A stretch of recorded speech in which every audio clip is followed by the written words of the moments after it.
সুপ্রভাত বন্ধুরা, সবাই কেমন আছো? আশা করি অনেক অনেক ভালো আছো, আর আমিও অনেক ভালো আছি।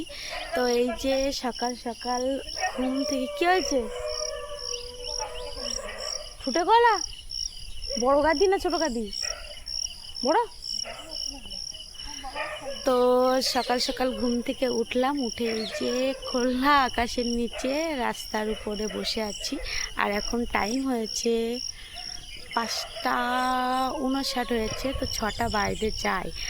আর এত রাত্রে গরম পড়েছে তো কি বলবো। আর আমাদের বাপের বাড়ির যে ফ্যানটা আছে না, তো ফ্যানটা ঠিকঠাকই ঘোরে না। আর অঙ্কিতার বাবা, আমার ভাইরা যে ঘরটা শুয়েছিল ওটা স্ট্যান্ড ফ্যান, প্রচুর হাওয়া হয়। আর আমি, মা আর অঙ্কিতা 3জন মিলে শুয়েছিলাম, সেখানে ঠিকঠাক ফ্যানই চলছে না। কি গরম রাত্রে।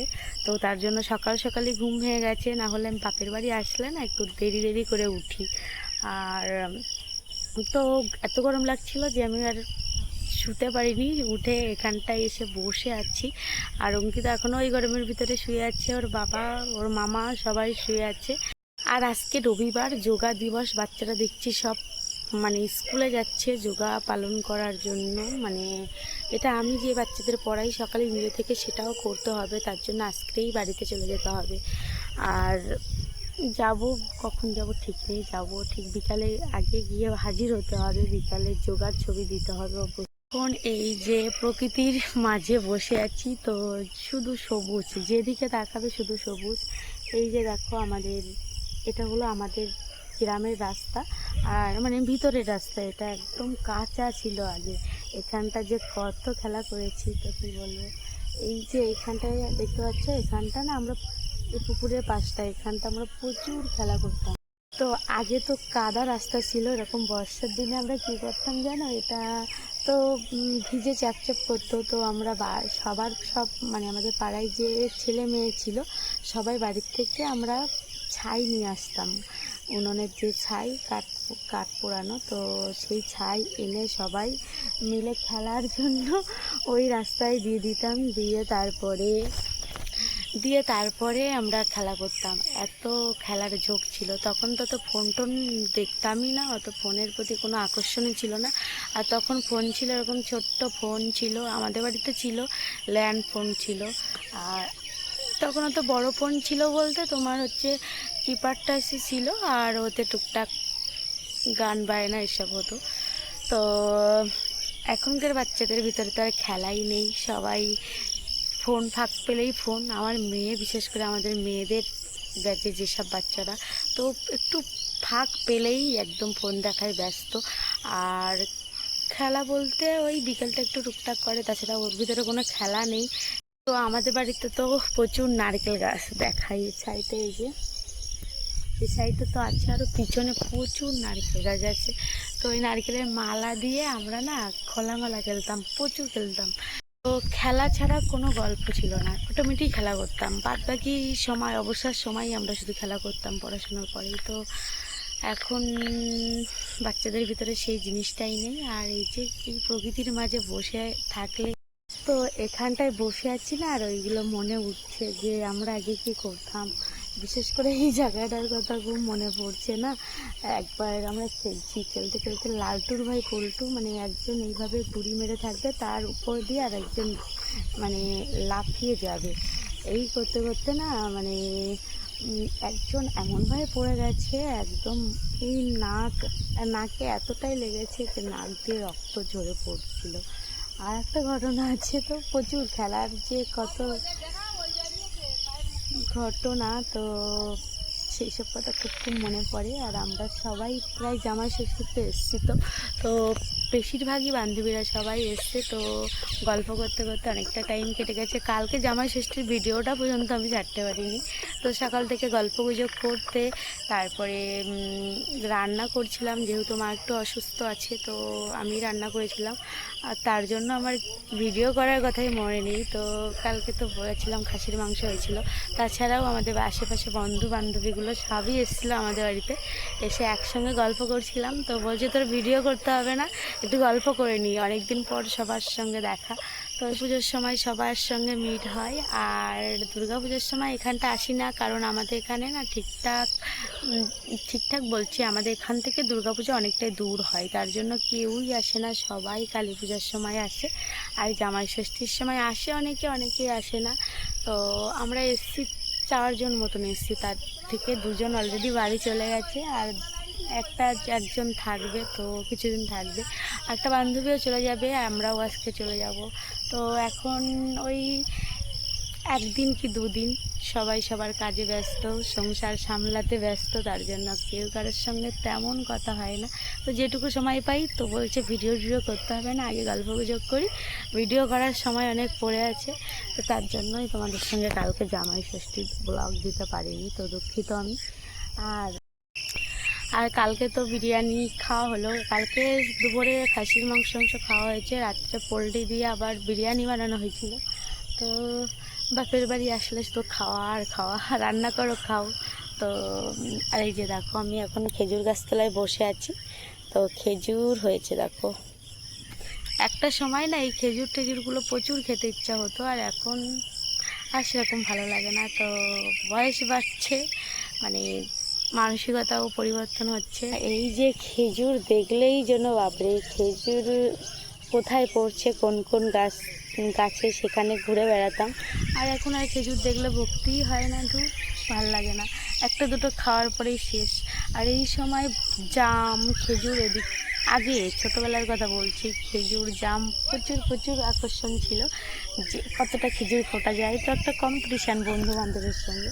আর এখন দেখো খেজুর গাছতলায় পড়ে ভর্তি হয়ে আছে, তো বাচ্চারা এসে আমাদের গাছতলা থেকে ফুটে নিয়ে যায়, আর আমাদের একটা দুটো খেলাম, বাদ বাকি খাওয়ার সময় নেই, ভালো লাগে না খেতে, পেট ব্যথা করবে, এই হবে সেই হবে বলে খাই না। তো যাই হোক বন্ধুরা, আর এই যে আমাদের পুকুরটা দেখো কী অবস্থা হয়ে গেছে, সামনের পুকুরটা এই যে দেখতে পাচ্ছ, একদম শ্যাওলা গাছ ভরে গেছে। তো শ্যাওলা গাছ, এদিকে পাতি গাছ যেটা দিয়ে মাদুর বোনা হয় সেই গাছ একটা হয়েছে দেখছি, হেলাঞ্চ শাক হয়েছে প্রচুর, কুলকি শাক, এই সবে ভরা।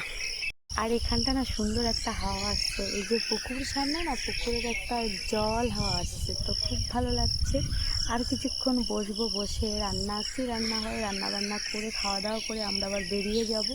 তো আজকে অঙ্কিতার গ্রামার ক্লাস, জানি না হবে কি না, আজকে যোগা দিবস, হলে ভালো, না হলে আরও ভালো। কল বসাবে? হ্যাঁ। জল বয়ে আর পাচ্ছ না দূরের থেকে? কখন আইস? কখন? আমি কালকে এসেছি, কালকে একটা সময় না আমাদের এখানে প্রচুর জলের কষ্ট ছিল, পুকুরের জল মানুষ ফুটিয়ে খেত। তো এখান থেকে টানাকল আমাদের একটাই ছিল, এখান থেকে 1 ঘন্টা মতন যেতে হতো। তো 1 ঘন্টা মতন একটা মহিলা যদি জল আনতে যায়, তো ভাবো তার সংসারে কত রকম কাজ থাকে। তো আমরাও গেছি, আমরা যখন 6-7-এ পড়ি, আমরাও মাদের সঙ্গে ছোট্ট একটা ভাড় টাইপের করেছি, 5 টাকা 6 টাকা নিত, মনে আছে এখনও। ওরকম ভাড় নিয়ে যেতাম মায়ের সঙ্গে জল আনতে, অনেকটা দূর, বাপরে কী বলবো, পাথরপাড়ায় একদম, এখান থেকে 1 ঘন্টা তো হবেই, 1 ঘন্টা আধা ঘন্টা হবে।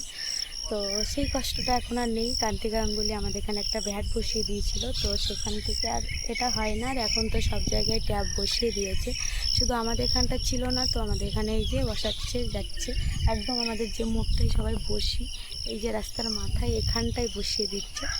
তো বিশেষ করে আমাদের বাড়ি ভালো উপকার হবে, কারণ আমার মাসি একদমই হাঁটাচলা ঠিকঠাক করতে পারে না, অসুস্থ পায়ের সমস্যার জন্য। তো মাসি এবার ধারে কাছ থেকে জলটা নিয়ে আসতে পারবে।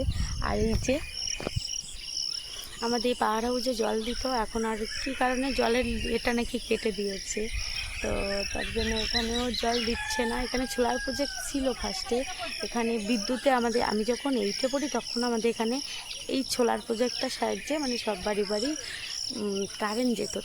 আমাদের এইখানটা বিশেষ করে কোথাও সোলার ছিল না, সবাই হেরিকান ল্যাম্প দিয়েই জীবনযাপন করতে হতো। সেই সময় সেই দিনগুলো একটা অন্যরকম অনুভূতি। তো সব বাড়ি এরকম 8টা বেজে যাবে, সবাই ঘুমিয়ে পড়বে। আর কি বলবো, সেই সব একটা অন্যরকম। তারপরে বড় টর্চ লাইট ছিল, 3 ব্যাটারি, এই ব্যাটারি লাইন নিয়ে সব জায়গায় মানুষ চলাচল করতো, রেডিও ছিল। আর এখন ঘর টিভি ছিল, কিছু কিছু বাড়ি ছিল, কিছু কিছু বাড়ি ছিল না। তো বিশেষ করে মাস্টার পণ্ডিত বাড়িতেই ছিল, আর স্বাভাবিক বাড়িতে সেরকম টিভি ব্যবহার করতো না বাচ্চাদের। আমাদের বাড়িতে ইচ্ছা করে নিয়ে যে বাচ্চাদের পড়াশোনা হবে না এই জন্য। তো যাই হোক বন্ধুরা, কথা বলতে বলতে অনেক কিছু বলে ফেললাম। তো গ্রামের মানুষের তো একটু দুঃখ কষ্ট অভাব সব কিছুই থাকবে, কিন্তু এখন আমাদের এখানে সব কিছু পরিবর্তন, একটু আধুনিকতার ছোঁয়া লেগেছে। আর এই ছোঁয়াতে মানুষ অনেক কুড়ে হয়ে গেছে, যে চাইলেই জল, চাইলেই নানান ধরনের উন্নত মেশিন। এখন আর ধান কাটতে হয় না মানুষের, মেশিন দিয়ে ধান কাটে।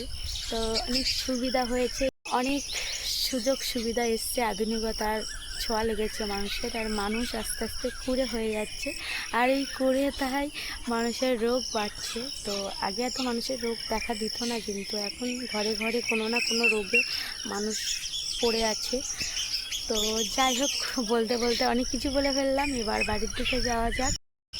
তো এখন বাড়ির দিকে যাব, বাড়িতে গিয়ে অঙ্কিতার বাবাকে ঘুম থেকে টেনে তুলবো, তুলে বলবো মাছ ধরবো, মাছ ধরে খাওয়া দাওয়া করবো, করে বাড়ির দিকে যাব। আর মা বললো একটা কলা পেকেছে নাকি, কলাটা দেখতে হবে, কলাটা যদি পেকে যায় তা বাড়িতে নিয়ে চলে যাব। আর আমাদের কলা বাগানে না বেশ বড় বড় সাইজের মানে পাকা কলা, সৌরি কলা ওটা হয়েছে। তো মা বলছে ওটা কেটে নিয়ে যা, কিন্তু কাঁচা এখন অনেকটা, আর ওই কাঁচা অবস্থায় কেটে নিয়ে গেলে না মানে কলাগুলো থরকচা টাইপের হয়। তার জন্য আর কদিন পরে আরেকবার আসবো, এসে কলা নিয়ে যাব। আর মাসিরা আসবে, মাসিরা মনে হয় মঙ্গলবারে বাড়িতে আসবে। তো কথা বলতে বলতে অনেক বড় একটা ভিডিও বানানো হয়ে গেল। তো বন্ধুরা অনেকটা বড় হয়ে গেছে, তার জন্য এখানে এই ভিডিওটি এন্ড করছি। আর খুব তাড়াতাড়ি আসছে মাছ ধরার ভিডিও, তার জন্য দেখতে থাকো, চোখ রাখো। আর ভিডিওটি যদি ভালো লেগে থাকে লাইক কমেন্ট সাবস্ক্রাইব করতে ভুলো না। টাটা সবাইকে।